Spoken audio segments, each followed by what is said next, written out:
بسم اللہ الرحمن الرحیم۔ السلام علیکم، میں ہوں وقاص حسان ندیم اور آپ دیکھ رہے ہیں میرا فیس بک پیج اور یوٹیوب چینل۔ ناظرین محترم، قرآن عظیم الشان کا 28واں پارہ، اس کا خلاصہ لے کے آپ کی خدمت میں حاضر ہوں۔ تاہم ابتدا میں گزارش کہ خرابی صحت کی وجہ سے ریکارڈنگ کا سلسلہ جاری ہے، لیکن اگر اس میں کوئی لفظی غلطی یا اس قسم کا کوئی بات ہوئی تو آپ معاف کیجئے گا۔ پارہ نمبر 28، اس میں 9 صورتیں ہیں اور ہر صورت میں کیا پیغام ہے آئیے سنتے ہیں۔ سورہ مجادلہ۔ خولہ بنت ثعلبہ رضی اللہ عنہا کے شوہر نے ان سے زہار کر لیا، جس کا مطلب یہ ہوتا ہے کہ عورت اپنے شوہر کے لیے حرام ہو گئی۔ تو وہ عورت حضور صلی اللہ علیہ وسلم کے دربار میں یہ قضیہ لے کے حاضر ہوئی، تو حضور کے اوپر کیونکہ اس وقت تک زہار کے احکامات نازل نہیں ہوئے تھے، تو آپ نے کہہ دیا آپ اپنے شوہر کے لیے حرام ہیں۔ اب اس عورت نے اللہ رب العزت کی بارگاہ میں رجوع کیا، اللہ کے سامنے اپنی عرضی پیش کی، تو اللہ رب العزت نے یہ صورت نازل کی۔ جبریل امین فوراً وہی لے کے جناب نبی کریم صلی اللہ علیہ وسلم پہ حاضر ہوئے، اور اس میں پھر زہار کا کفارہ بیان کیا گیا ہے کہ 60 مسکینوں کو کھانا کھلاؤ، یا 2 ماہ کے مسلسل روزے رکھو، یا ایک غلام کو آزاد کر دو۔ دوسرا یہاں پہ سورہ حشر ہے، اور اس میں بتایا گیا کہ بنو نذیر قبیلے نے نبی کریم صلی اللہ علیہ وآلہ وسلم کو دھوکے سے قتل کرنا چاہا، تو آپ نے ان پر چڑھائی کی،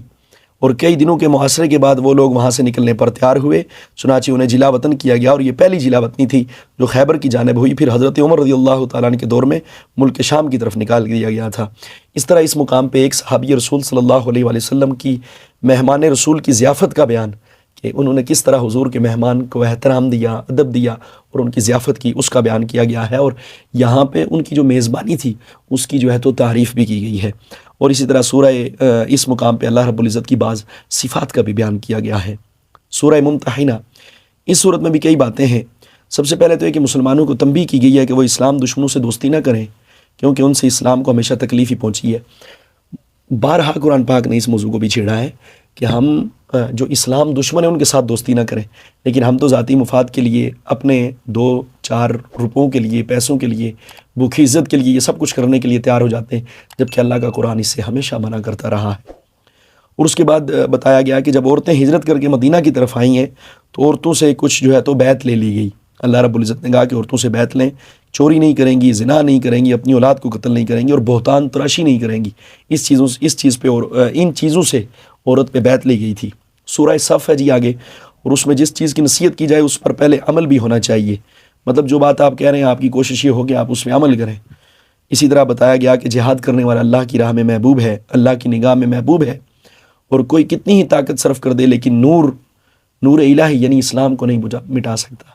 جتنی کوشش کر لی جائے، جتنی ہمت کر لی جائے، سارے کے سارے انویسٹمنٹ کر دی جائے اسلام کو ختم کرنے کے لیے، لیکن نور خدا ہے، کفر کی حرکت پہ خندہ زن، پھوکوں سے یہ چراغ بجھایا نہ جائے گا۔ سورہ جمعہ ہے، جمعہ کی فضیلت اور اس کے بعض آداب کا بیان ہے، اور اس صورت میں ایک مرتبہ نبی کریم صلی اللہ علیہ وآلہ وسلم جو ہے تو جمعہ کا خطبہ دے رہے تھے، تو کچھ مال تجارت آ گیا، تو کچھ لوگ وہاں چلے گئے، تو ان کو بھی متنبہ کیا گیا ہے اور بتایا گیا کہ آپ نے یہ چھوڑ کے دائیں بائیں نہیں جانا، بلکہ اس عمل میں آپ نے شریک ہو کر اس کو پورا کرنا ہے۔ اور جو آپ کے پاس معلومات ہیں اگر اس پہ آپ کا عمل نہیں تو آپ کی تعلیم ایسے ہی ہے جیسے گدھے پہ جو ہے تو بوجھ لاد دیا گیا ہو۔ سورہ منافقون، سورہ منافقون میں اس بات کا بیان ہو کہ منافقین رسالت امام صلی اللہ علیہ وآلہ وسلم کی جو ہے نا رسالت کی گواہی دیتے تھے، لیکن وہ جھوٹے ہیں۔ نبی کریم صلی اللہ علیہ وآلہ وسلم اور صحابہ کرام کو ان کی چال بازیوں سے ہوشیار رہنے کا حکم دیا گیا۔ نیز غزوہ احد کے موقع پر جو ہے تو رئیس المنافقین عبداللہ بن ابی نے یہ کہا تھا کہ مدینہ میں ہم رہیں گے، نبی اور مسلمان نہیں، عزت والے ہم ہیں، نبی اور مسلمان نہیں۔ چنانچہ اللہ نے اس کا جواب اس صورت کے اندر جو ہے تو دے دیا ہے، اور مومنوں کی اس بات کی تنبیہ کی گئی ہے کہ تمہاری مال تمہارا بربادی کا ذریعہ نہ بن جائیں۔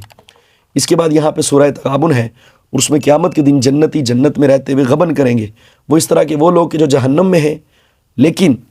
وہ جنت میں آ گئے ہیں،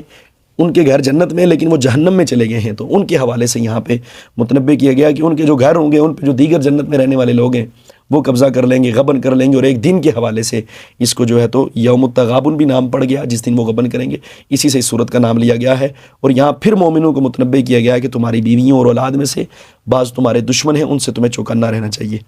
آگے ہے جی سورہ طلاق، یہاں اس مقام پر سورہ طلاق میں یہاں پہ طلاق کے بعض مسائل کا بیان کیا گیا ہے، عورتوں کی عدت، نابالغہ اور عائسہ کی عدت، اور حمل والیوں کی عدت، ان ساری چیزوں کا یہاں پہ بیان کیا گیا ہے۔